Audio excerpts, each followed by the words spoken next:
Hello and welcome to today's webinar on the topic of how you can make your cache infrastructure GDPR compliant.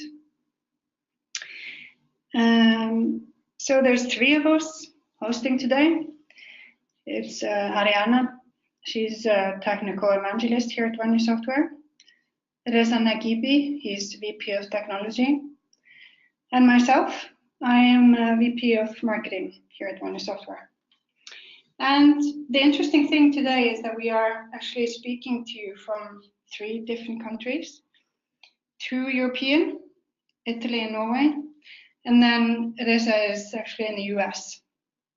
And it so happens that we all work in different Varnish Software offices, but this fact that we are all sitting in three different places also illustrates an important point in relation to GDPR, namely that it's not only European businesses who need to be prepared for and comply with GDPR. It's basically any business in the world which does business with or holds data from European citizens. And this obviously begs the obvious question. So what is GDPR? And does it apply to your company? So GDPR stands for General Data Protection Regulation. It is considered to be the most significant European data protection legislation to be introduced in Europe for decades. And it replaces the European Data Protection Directive from '95. And it basically seeks to unify data protection laws across Europe. And the purpose of GDPR is to give the control of our own personal data back to us as private citizens. And this is, of course, important because we all know that worldwide our personal data is being handled as if it's not actually ours. But this legislation forces all businesses to handle our personal data with respect and not keep it on file unless we have specifically granted permission for the organization to do so, or if they are legally required to do so. Just let me pause here for a little bit. If you have any questions, you can ask them at the end, and then you can type them into the chat. But for the time being, we'll just continue. So, what does this really mean?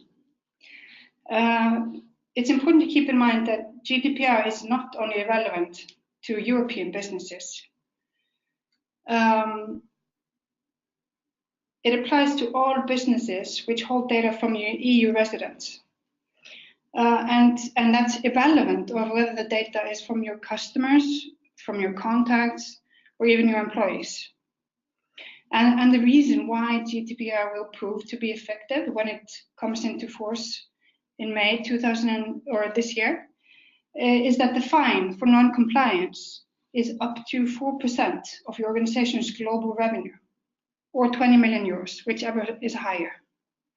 And as I mentioned, it comes into force on the 25th of May this year, which gives us some time to prepare and make the necessary security measures. So, does that mean that the GDPR applies to your business? The answer is most likely yes. So if your company or your contacts are in a place where EU law is applicable, or if your business offers goods or services to EU subjects, if your organization stores personal data in a CRM system, even a spreadsheet, a Rolodex, a filing cabinet, or any similar filing system, GDPR applies to you. Or if your company in some way monitors the behavior of EU subjects. So the bottom line is basically that GDPR applies to all businesses except maybe those located outside of the EU, and only if you're doing business locally. So how does this apply to the topic of today, security? According to Article 2 and Chapter 5 of the GDPR, personal data shall be processed in a manner that ensures appropriate security of the personal data, including protection against unauthorized or unlawful processing and against accidental loss, destruction, or damage using the appropriate technical or organizational measures. So more specifically, and according to Recital 83, it specifies that not only do companies need to be able to show evidence that they handle personal data with respect and care to comply with GDPR, they're also strongly encouraged to encrypt the data to protect it from getting into the hands of the wrong people. For example, via malicious cyber attacks or due to leaks, such as from vulnerabilities as Meltdown and Cloud Bleed, to name a few. And so what constitutes a GDPR breach? So any loss, unauthorized disclosure of or access to or alterations of personal data can constitute as a breach. And any such breach needs to be reported to your local data authority. And also keep in mind that local data authorities can do random audits of companies to check if they comply with GDPR. And when that happens, you need to be able to prove and properly document that you have taken all the necessary measures to protect your data. So we all know that cybercrime is on the rise. And the damages it causes are predicted to reach $6 trillion annually by 2021. That's a mind-blowing number. So out of more than 9 billion data records that have been stolen since 2013, only 4% were encrypted. So there were lucky few organizations who had encrypted their data records and thereby rendered the stolen data inaccessible. That means that out of 9 billion stolen or leaked data records, only 360 million were encrypted, and the remaining 8.6 billion got used. And so, as I mentioned earlier, on top of a rise in cybercrime, you have vulnerabilities like Cloud Bleed and Meltdown that have also proven to be a threat to your cache infrastructure. So this is where Varnish comes in. And I've given you a little bit of an insight into what GDPR is and what the requirements need to be for you to sort of comply. And sort of the whole point and the objective of today's webinar is to help you understand how Varnish can help and support you in meeting these requirements. So how Varnish can help you protect your data and comply with GDPR. And Ariana and Reza will help shed a little bit more light on exactly that. Yes, thank you, Hildur. That was a very, very good summary, in my opinion. Yes, so as Hildur said, I'm gonna talk mostly about SSL and secure connections, while my colleague Reza will talk about total encryption, which is a stunning, beautiful new feature we have, but I'm not going to spoil anything really. Before we really dive into the technical solution itself, yes, I can see my screen, Hildur, again, thank you. A little bit about SSL and secure connections. Like, we see a trend, or I will say throughout the last 5 years, we have noticed that secure connections are becoming the new normal, really. And we see a huge increase in HTTPS adoptions. So just to give you a few numbers, like Hildur, if we can please move to the next slide. Thank you. Just to give you a few numbers, this graph has been taken from Scott Helm blog. It is a very good blog. Actually, he's a security researcher, and once every 6 months he runs through the top 1 million Alexa websites and ran a few researches really around it. This blog post or this graph comes from a blog post around HTTPS adoptions. And if we have a look at it, we actually see from January 2016, like the trend is slowly, it is growing quite quickly. And then suddenly, just right after January 2017, we see HTTPS adoption is accelerating as well. So really secure connection not only are growing, but they also accelerating quite quickly, and we sort of expect to see even more secure connection throughout the next few months and years. But why is this happening? There is a good reason for it. If you read through the Google quote, I honestly believe we as technical people, we used to believe that credit cards, credentials, and passwords were the only private and user-related information. If we have a look at which kind of information we shuffle back and forth nowadays on connections, you will notice that really everything can be somehow related to a single user. If you're able to do proper analytics, you can really pinpoint to specific people just listening to which kind of data is shuffled on HTTP connections. That's why HTTPS is growing and its adoption is expanding a lot. We have at least 3 good reasons. The first one is really security. Because again, as I said, we don't really want our users' information to be leaked and be available to everyone else. What we really want to avoid are those man-in-the-middle attacks. And we talk about JavaScript injections, which doesn't necessarily mean they're going to steal users' data. But like if you're able to listen which kind of information we exchange on a specific connection, you can potentially inject JavaScript and redirect your user to other websites and other business. And that's something we don't really want, not necessarily strictly related to GDPR, but still, again, it's about really security.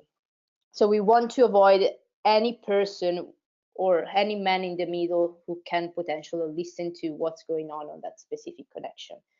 That is really the main reason for HTTPS. The second one, and this is going to be controversial, is really about performance. And again,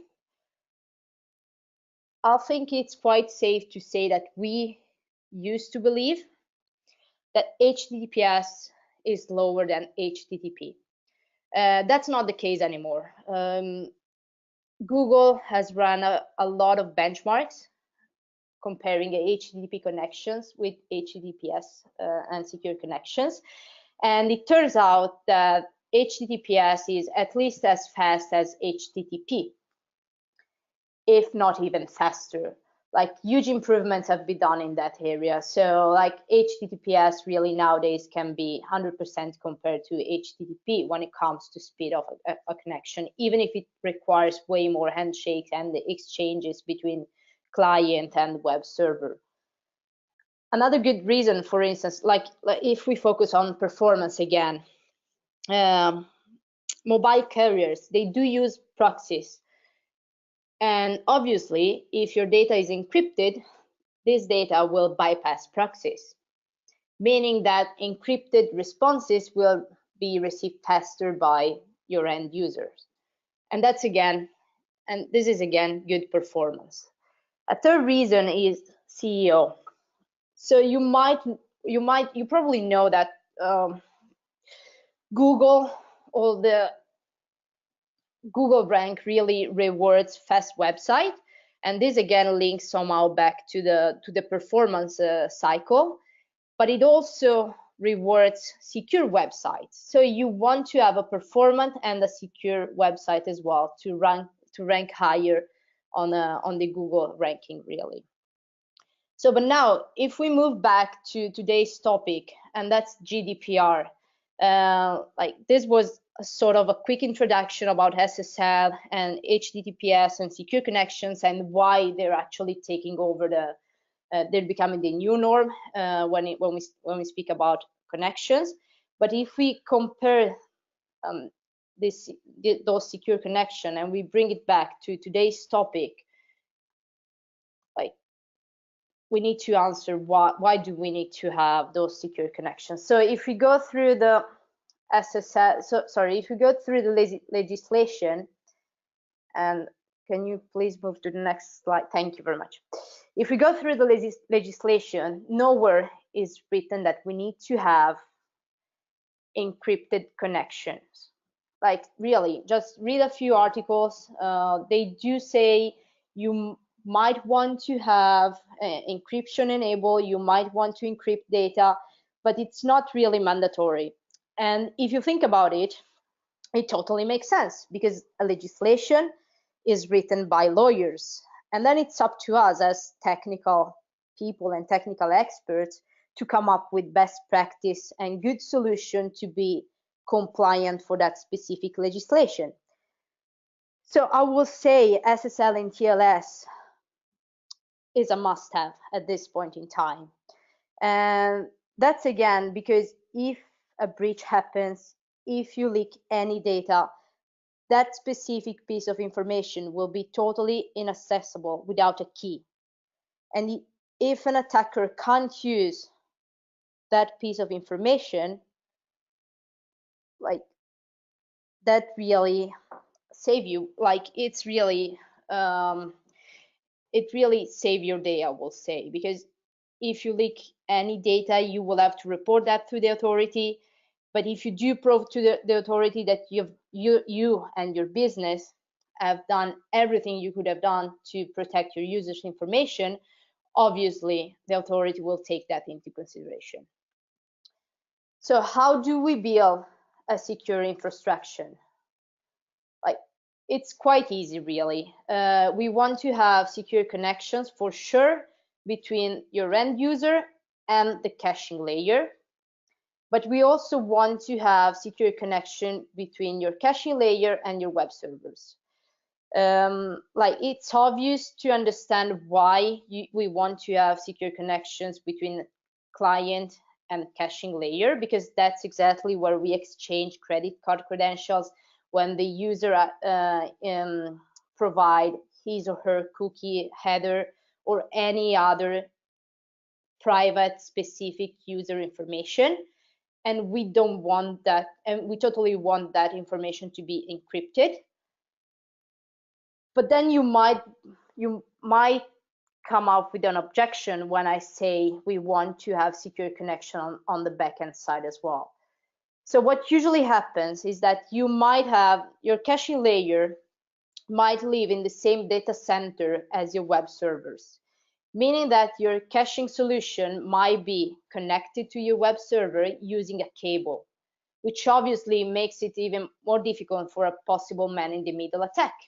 And you might want to exchange data in plain, because for you there is really no risk unless someone really break into your data center and try to read the user's data either through your caching layer or directly on your web server.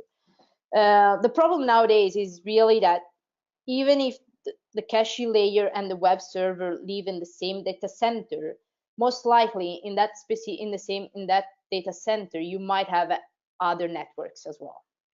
There are several ways to try to attack or try to steal data. Just think about meltdown. Meltdown is like, I believe my colleague Reza might talk about.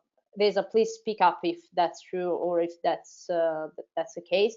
It might talk about meltdown and cloud bleed attacks. I'm not quite sure if he's going to do it or not. Yes, okay. So I will just let my colleague talk about it. But meltdown is a very good example on why we want to have encrypted data really everywhere, not only on connections, but in cache as well. So how do you get secure connections? Obviously, we are caching experts.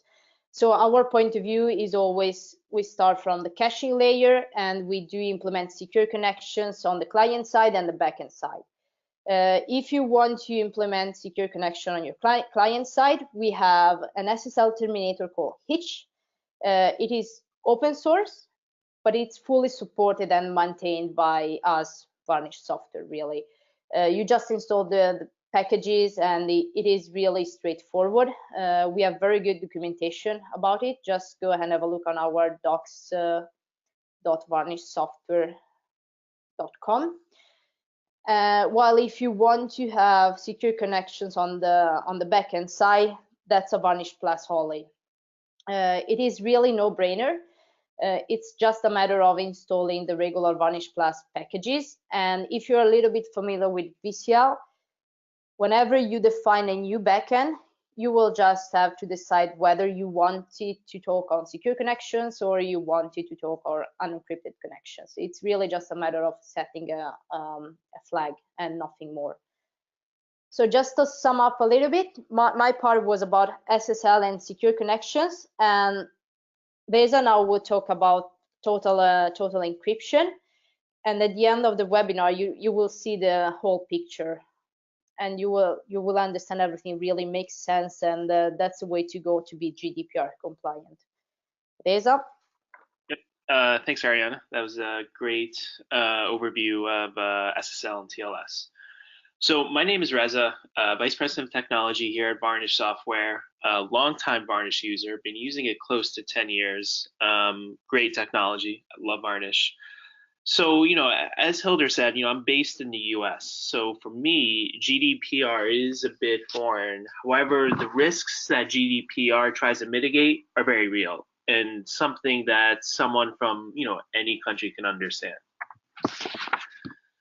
So what I'm presenting here today is Varnish Total Encryption. Varnish Total Encryption is encryption for your data at rest. This is much different than SSL and TLS, which only encrypts your data in transit. Varnish Total Encryption prevents an entire class of security vulnerabilities, the cache leak. Threats like Heartbleed, Cloudbleed, and Meltdown can all expose sensitive data. They can expose your cache. They can expose your traffic. They can expose personal information. They can expose your corporate information, your company information. Varnish Total Encryption prevents these threats. So I guess let's go ahead and take a look at some of the risks and how they can affect GDPR compliance. So first, GDPR highly encourages encryption. Leaking data can lead to large fines. If you implement data encryption, you have the highest level of data protection. And once again, there's two kind of sides of encryption. There's one is the transport encryption, but the second side, the side that Varnish Total Encryption addresses, is your actual data encryption, the encryption of your data at rest. Next, we have Meltdown, Cloudbleed, and Heartbleed. These bugs, these are security bugs or security vulnerabilities. They can expose and leak sensitive data. And a lot of times you don't even have kind of direct control over these vulnerabilities, meaning another system, can kind of have this vulnerability and then put all software on that system at risk. And finally, caches. Caches contain a record of all your traffic, including personal and sensitive data. So caches are kind of uniquely vulnerable just because they have so much data in it. They have traffic. They have just, they just have access to just a tremendous amount of data. So what is the solution? The solution is Varnish Total Encryption. Varnish Total Encryption securely encrypts all cache data using a dual key AES-256 encryption. AES-256 is the strongest encryption available today. Each object has its own unique key. No two objects are encrypted the same. And finally, most importantly, keys are never stored in cache or in Varnish. These keys are generated on the fly based on the request. So how does Varnish Total Encryption work? Each request has a unique fingerprint. That fingerprint is combined with a master key to generate a unique key per request. This is what I was talking about on that last slide. The master key, if you see it in that little diagram, that's the key. That's the red box on the left. The master key is securely stored in the Linux kernel and is not accessible by Varnish or anything in user space. So nothing can read that master key other than the Linux kernel. But we, as in Varnish and Varnish Total Encryption, can go ahead and leverage that key as much as needed. Each request can only have one key, and that key only has access to one object. All objects are encrypted using its own unique key. So let's go ahead and see how this configuration prevents vulnerabilities. So if this was Cloud Bleed, if you overrun your object that you are reading, you are basically going to go ahead and see encrypted bytes. And you do not know the key for those encrypted bytes. All those bytes are kind of read as garbage. So this kind of key, this key system will prevent Cloud Bleed and any kind of related vulnerabilities. For Heartbleed and Meltdown, so those vulnerabilities basically opened up entire parts of memory. All those bytes that you read, once again, are going to be encrypted, and all those bytes are encrypted using their own key. So you won't be able to see anything. Everything is encrypted. So we can see here how this will prevent, all kinds of vulnerabilities, including Cloud Bleed, Heartbleed, Meltdown, and anything in the future that's related to basically leaking of memory, leaking of cache. So how do I use Varnish Total Encryption?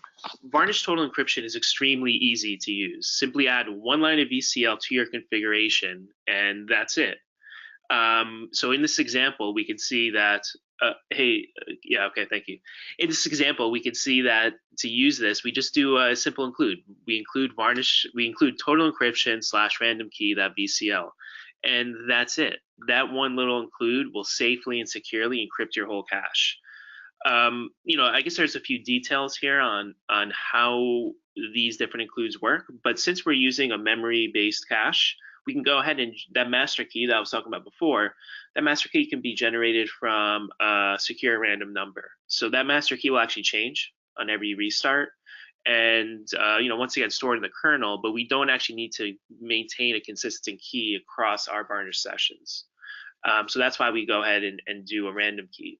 If we had a cache which was persistent across restarts, and there's only kind of one cache that supports that, and that's Massive Storage Engine with persistence, we would then go ahead and use what we would call a secret key, and then that key would be consistent across restarts, and that's another configuration we would support.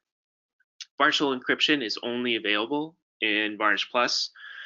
At this time, it's not available in open source. So Varnish encryption is VCL based.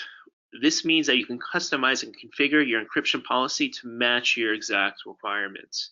This also means Varnish encryption will work seamlessly and efficiently across your Varnish architecture. You can even use Varnish encryption to encrypt the CDN. So even before, when I was going through that example of a persistent cache versus a memory cache, that's just an example of how flexible this solution is. And even though we did an include, if we were to look at that include, we can actually see how the encryption scheme is implemented. So let's look at a quick example of a VCL-based security on a CDN. So one of the issues with the CDN is that there's no guarantee that they are protecting your data at rest. It's a little bit, I would say it is a risk. If we look at Cloud Bleed, a CDN leaked its cache into the internet, and that got indexed into search engines, exposing hundreds of companies' private data. So in that case, just by using a CDN, an unrelated bug on that CDN then went ahead and kind of put all those customers at risk and leaked all their information. And those customers really had no control over that. They had no recourse. They basically, kind of handed over the keys to their data to that CDN, and the CDN kind of, leaked it. So, there is a configuration here where varnish total encryption can be used to encrypt data on the CDN. So if that data were to leak off those servers, those bytes will be completely unreadable since they're encrypted. Cloud bleed was a simple mistake made by a piece of software, but the effects were devastating. So varnish total encryption can prevent you from being swept up in someone else's error. Okay, so I guess once again, let's revisit how varnish total encryption can help keep you GDPR compliant. Varnish total encryption is the best way to keep your cache data secure. Varnish total encryption prevents an entire cache or entire class of security threats. The cache leak, Cloud bleed, Heartbleed, and Meltdown have shown that this threat is ongoing and extremely hard to prevent. So in conclusion, varnish total encryption, do not put your data at risk. Varnish total encryption is the solution to keep your data secure, especially when using a cache. Okay, I guess now we will start our Q&A or answer any questions that you guys may have. Yes, please go ahead and type your questions in the chat if you have any questions. I can actually read a few of the questions. So we have a couple of questions asking if this webinar will be released as on demand as well. Yes, it will. Perfect. And well, we have a thank you. It is much great information, but too much to understand and remember with one watch.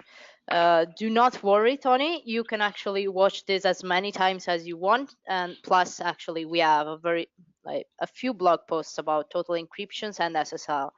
And I'm not 100% sure about GDPR. Maybe he'll do. Yes, we do have blog posts about GDPR and the caching layer as well. So yes, and you'll also receive the recording probably tomorrow in your inbox. Perfect. Yeah, just feel free to go through the blog post and when you have time.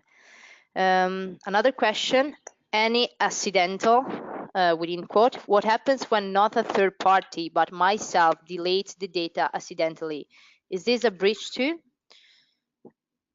Well, if you delete the data? Yeah. No, because if you delete it, it's sort of out of your filing system. So that doesn't really, so it's only as long as you're keeping the data in a filing system, it's your responsibility. So deleting it doesn't really fall under GDPR as such.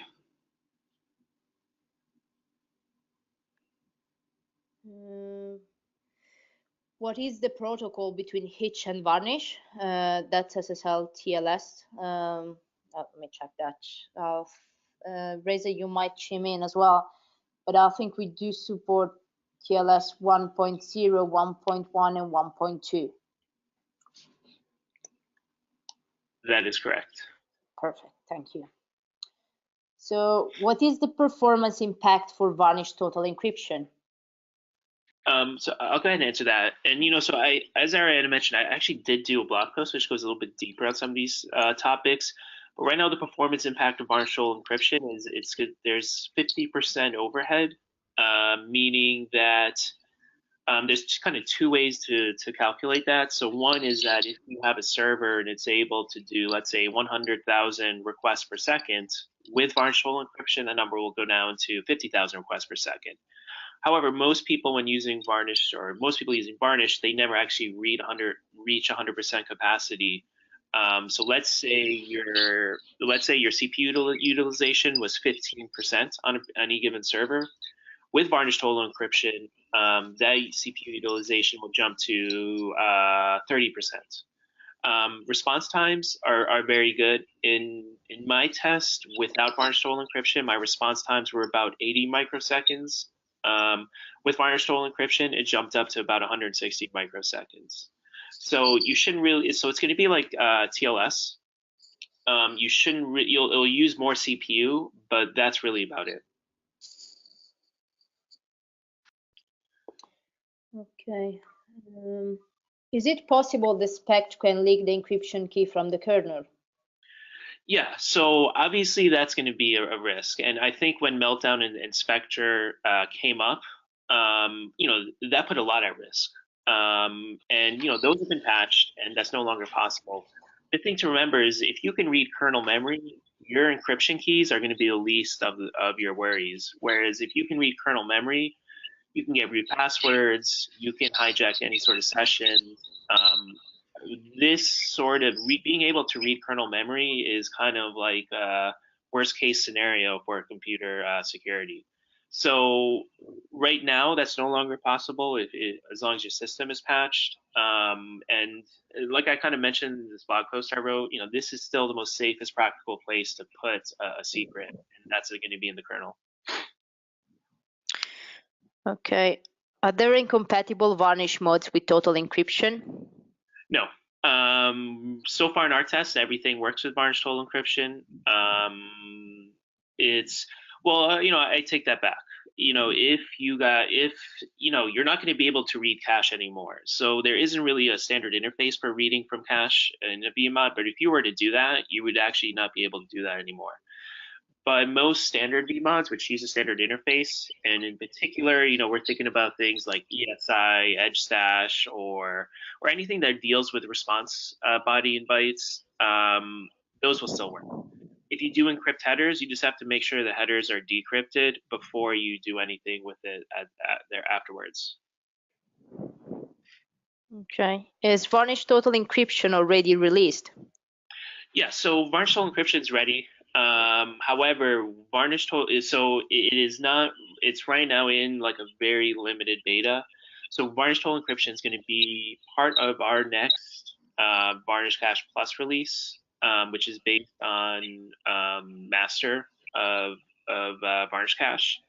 So we are planning on having that ready in about 2 weeks. And that's going to be a limited beta release, and Varnish total encryption will be ready at that time, and we'll ship with that. And this also answer which version supporting the encryption, like the upcoming one. We're not sure if this is. I think this is going to be 5.2, so it'll be 5.2 and higher. Yeah, I will say it's going to be the next Varnish Plus release, and the numbering will come later. So you said healer master key will be changed after restart. So how will be previously stored object in persistent storage using different master key can be accessed? So this is where if you're using persistent storage, you do not want to use the random key configuration, because what's going to happen is that when you restart and you're using a random key configuration, a new random master key will be initialized. And what that means is that your whole cache is now garbage, in that you won't be able to read anything back out that was previously stored. So if you are using a persistent storage, there's a different configuration called secret key, and that secret key will actually use a consistent key across restarts, and actually will use the Varnish secret for that.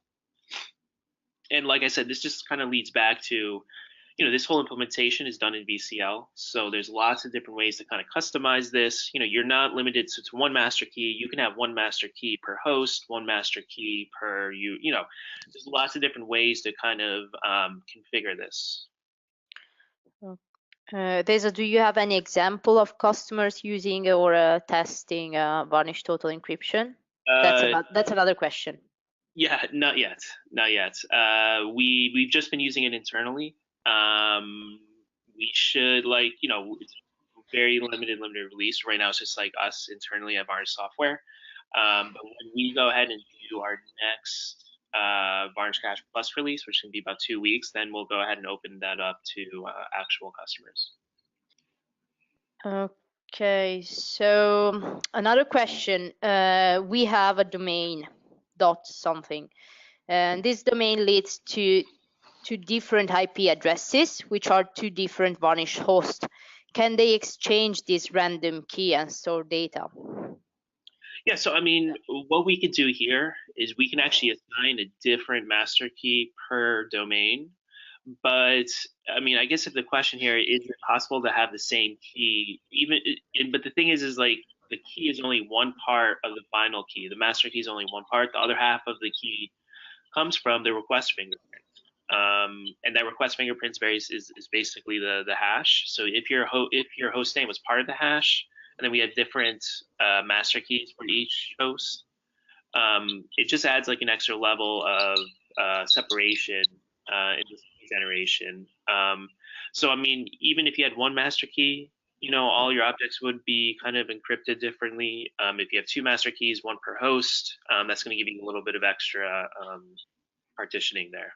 I hope that answered that question. If not, please ask again. So we have a use case, and they use Varnish in a Docker container. And the question is, will Varnish total encryption be able to be used in a setup, like in such a setup? Yes. I don't think it will make any difference. I mean, the security issue then will be slowly, if we talk about Meltdown and Spectre, I think it doesn't really make any difference if you use several Docker containers or if you use a single one and different applications within the same server. Exactly. The how you run Varnish won't affect Varnish total encryption. Okay, so you mentioned CPU usage will jump up to double. What about the response time for, response time per request? Yeah, so the response time will also double, but the thing is that the actual response time for the decryption is measured in microseconds, where the response time for that response to traverse a network is going to be milliseconds. So you shouldn't really see any measurable difference when using Varnish total encryption, just because the order of magnitude of time responses spent on the network is humongous versus the microseconds spent doing decryption. Yeah, I mean, that's just the way, obviously there might be some outliers here depending on your hardware. You have to use something modern. All the hardware we've tested on has AES instruction or AES hardware. So these encryption and decryption instructions are extremely fast. So I would say that if we after this maybe we can I have a blog post which kind of goes over performance and some of the things I talked about. So we'll definitely share this blog post with you guys because this should give you guys a little bit more information. So, okay. Hitch is a TLS proxy, but it forwards unencrypted traffic to Varnish, right? So the data is unencrypted locally on the host. Yes, that's correct. And the idea is obviously, well, we need to decrypt data at some point if you want to elaborate or process it. And that most likely happens within Varnish itself. And if we do combine secure connections together with a new Varnish total encryption, that covers really just boosts your security features for sure. But somewhere within your architecture, you need to be able to process the data you exchange, obviously. Yeah, I'll even say this. So when you have Hitch local on a Varnish, those buffers that they use to communicate are going to be very small. Even under high traffic, we might be talking about a few hundred kilobytes to 1 megabyte of buffer. But when we go ahead and look at the actual cache, we're storing gigs and gigs of cache, possibly more. So it's not to say that this is, so basically, like my point here is that a small percentage of the traffic will be left unencrypted, less than 0.1%. But the real risk is the tens or, the gigabytes of cache that's sitting there at rest.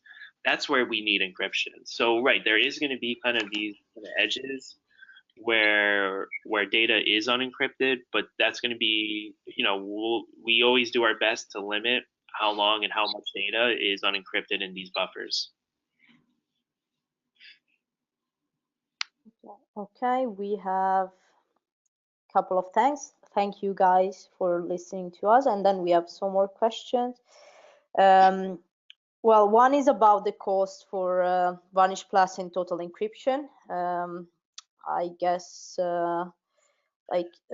Tony, if you want, you can reach out to, well, one of us, like you have our emails, or to sales@varnishsoftware.com.